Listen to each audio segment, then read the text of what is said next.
நம்ம எல்லாருமே லைஃப்ல ஒரு வாட்டி அது ஹாரர் மூவிஸ் பார்த்திருப்போம். என்னதான் அந்த மூவி நல்லா இல்லாட்டாலுமே அது பாக்குறதுல ஒரு த்ரில் இருக்குது. அந்த லிஸ்ட்ல காஞ்சரிங் அண்ட் அனபல் மூவி கண்டிப்பா இருக்கும். ஏன்னா இந்த ரெண்டு மூவியுமே ட்ரூ ஈவென்ட்ஸ் பேஸ் பண்ணி எடுத்தது. ஒரு ஃபேமிலி ஒரு புது வீட்டுக்கு ஷிஃப்ட் ஆவாங்க. அந்த வீட்டுக்குள்ளாடி ஒரு ஹாண்டடான டால் இருக்கும். அந்த டால் வந்து இவங்க எல்லாருமே கட்டுப்படுத்துறது மாதிரி தான் அந்த மூவி கொண்டு வந்திருப்பாங்க. பட் ரியல் ஸ்டோரியை படிச்சு பார்த்தப்பதான் புரியுது அது மூவியை விட ரொம்பவே பயங்கரமா இருக்குதுன்னு. ஆக்சுவலா நான் இந்த வீடியோ எடுக்கிறதுக்கு முன்னாடி இதை பத்தின ரியல் ஸ்டோரி எல்லாம் படிச்சு பார்த்துட்டு ஸ்கிரிப்ட் எழுதி முடிச்சதுக்கு அப்புறமா அன்னைக்கு நைட்டு என்னால தூங்கவே முடியல. ஏன்னா எங்க பார்த்தாலுமே ஏதோ நிக்கிற மாதிரி ஃபீல் ஆயிட்டு இருந்தது. மேபி இது இமேஜினேஷனா கூட இருக்கலாம். இந்த வீடியோல அனபல் டாலோட ரியல் ஹாண்டட் ஸ்டோரியை தான் பார்க்க போறோம். This is Sriram. Welcome to my channel.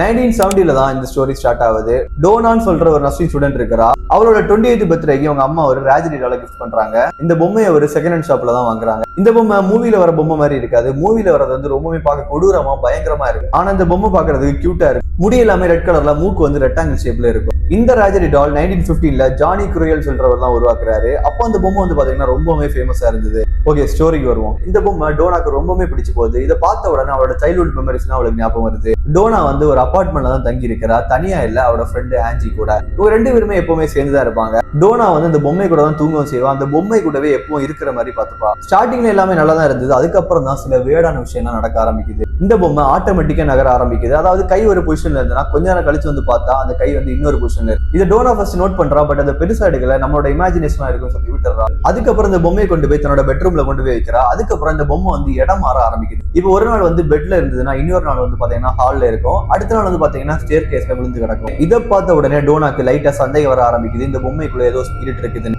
ஒரு நாள் ஒரு பேப்பர் கீழே கிடக்குது. அதை டோனா உடனே எடுத்து பாக்குறா. அதுல வந்து ரெட் கலர்ல ஹெல்பர்ஸ்னு ஒரு மார்க்கர்ல எழுதி இருந்தது. ஆனா அந்த பேப்பர் வந்து ரொம்பவே பழைய பேப்பர். அந்த மாதிரி ஒரு பேப்பர் அவர் வீட்டுல கிடையவே கிடையாது. அப்போ அது எப்படி அங்க வந்திருக்கும்? இதெல்லாம் பார்த்த உடனே தான் டோனாக்கு புரியுது இந்த டாலுக்குள்ளாடி ஒரு ஸ்பிரிட் இருக்குதுன்னு. உடனே டோனா வந்து ஒரு மீடியம் கூப்பிடுறா. அதாவது பேய் ஓட்டுறவங்களை. அவங்க கிட்ட நடந்த எல்லாத்தையுமே சொல்றா. உடனே மீடியம் வந்து அந்த பொம்மை கிட்ட கம்யூனிகேஷன் பண்ண ட்ரை பண்றாங்க. அந்த இடமே பின் சைலண்ட் ஆகுது. அதுக்கப்புறம் அவங்க சொல்றாங்க இந்த பொம்மைக்குள்ள வந்து ஒரு ஆவி இருக்குது. அதோட பேர் வந்து ஆனபல் ஹிகிங்ஸ்.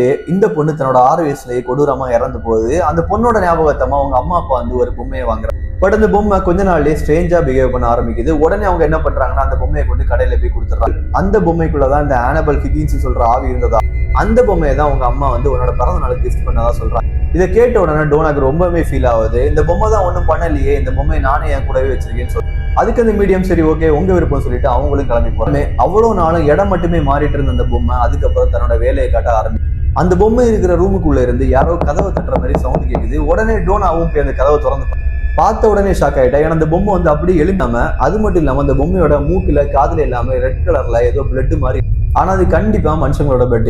டோனாக்கும் ஆன்ஜிக்கும் ஒரு ஃப்ரெண்ட் இருந்தான். அவன் பேரு லோ. அவன் ஆரம்பத்திலே இந்த பொம்மையை நம்பல. இந்த பொம்மைக்குள்ள ஏதோ ஸ்பிரிட் நீங்க தீயில கொளுத்தி போட சொல்றான். பட் டோனா அதை ஒரு நாள் லூ வந்து தூங்கிட்டு இருக்கிறான். அவனோட கனவுல வந்து யாரோ அவனோட கழுத்தை பிடிச்சு நெருக்கிற மாதிரி அவன் ஃபீல் பண்றான். உடனே அவன் கத்தி அவன் எழும்புனதுக்கு அப்புறம் அவனோட கழுத்தை பாக்குறான். ஃபுல்லாவே ஸ்கிராச் மார்க்கா இருக்குது. ஆனா அது மனுஷங்களோட மாதிரி இல்லை, ஏதோ மிருகத்தோட மாதிரி இருக்கு. இதை பார்த்த உடனே டோனாக்கு ரொம்பவுமே பயம் வராரா. அடுத்த நாளே ஒரு பேராநார்மல் இன்வெஸ்டிகேட்டர், அவங்க பேரு எட் அண்ட் லோரன். இவங்க ரெண்டு பேருமே real husband and both are paranormal இருக்காங்க. அவங்க அந்த வீட்டுக்குள்ள வந்ததுமே அந்த வீடு ஃபுல்லாவே ஏதோ குளிர்ச்சியா ஆனது மாதிரி ஃபீல். அவங்க இந்த பொம்மையை பார்த்த உடனே சொல்றாங்க இந்த பொம்மைக்குள்ள இருக்குது ஒரு சின்ன குழந்தையோட ஆவி. இந்த பொம்மைக்குள்ள டீமன் சொல்ற ஒரு தீய சக்தி இருக்குன்னு சொல்ற. அது மட்டும் இல்லாம இது டோனாவோட உடம்புக்குள்ள போவதுக்கு முயற்சி பண்ண. அதனாலதான் மீடியம் கிட்ட ஒரு சின்ன குழந்தைன்னு பொய் சொன்னதா சொல்றாங்க. இதை கேட்ட உடனே டோனாக்கு ரொம்பவுமே பயம் வர ஆரம்பிக்குது. இந்த பொம்மையை நீங்களே எடுத்துட்டு போங்கன்னு அவங்கள்ட்ட சொல்லிட்டு அவங்களும் சரி சொல்லிட்டு அந்த வீட்டுக்கு ரிச்சுவல்ஸ் அண்ட் ப்ரேயர் பண்ணிட்டு அந்த பொம்மையை கார்ல எடுத்து போற வழியில அந்த காரோட பிரேக் ஒயர் கட் ஆகுது. கார் அங்கேயே ஸ்டாப் ஆகுது. உடனே இவங்க ஹோலி வாட்டர் எடுத்து அந்த பொம்மை மேல துளிக்கிறாங்க. அதுக்கப்புறம் தான் கார் ஒரு வழியா அவங்க அந்த பொம்மையை கொண்டு அவங்க வீட்டுல இருக்க கிளாஸ் டோர் கேஸ்ல கொண்டு பூட்டி. இன்னைக்கு அந்த பொம்மை வேரன்ஸ் அக்கல்ட் மியூசியம்ல தான் பாதுகாப்பு. அதுக்குள்ள ஒரு வார்னிங் போர்டு இருக்கும். அதுல பாசிட்டிவ்லி டு நாட் ஓப்பன்லே. இன்னைக்குமே அங்க போற நிறைய பேர் என்ன சொல்றாங்கன்னா இந்த பொம்மை கிட்ட போனாலே ஏதோ மூச்சு விடுற. இந்த பொம்மை வந்து சின்ன சின்ன மூவ்மெண்ட் எல்லாம் பண்ணதால இந்த ஆனபல் டால மியூசியம்ல போட்டோ எடுத்துட்டு போன ஒரு கப்பிள்ஸ் வந்து ரோட்ல போற சமயம் ஆக்சிடென்ட் ஆனதால ரீசெண்டா கூட இந்த பொம்மையை காணும் நிறைய ரூமர் வந்தது. பட் அது இந்த பொம்மை பார்க்க இன்னசென்டா இருக்க இந்த பொம்மை தான் இவ்வளவு வேல் ஸ்டோரி. இதுதான் ஆனபல் டாலோட. இந்த டாலை பத்தி நீங்க என்ன நினைக்கிறீங்கன்னு கமெண்ட்ல சொல்லிட்டு இந்த மாதிரி ஹாரர் அண்ட் மிஸ்ட்ரி வீடியோக்கு மறக்காம அடுத்த வீடியோல பார்க்கலாம்.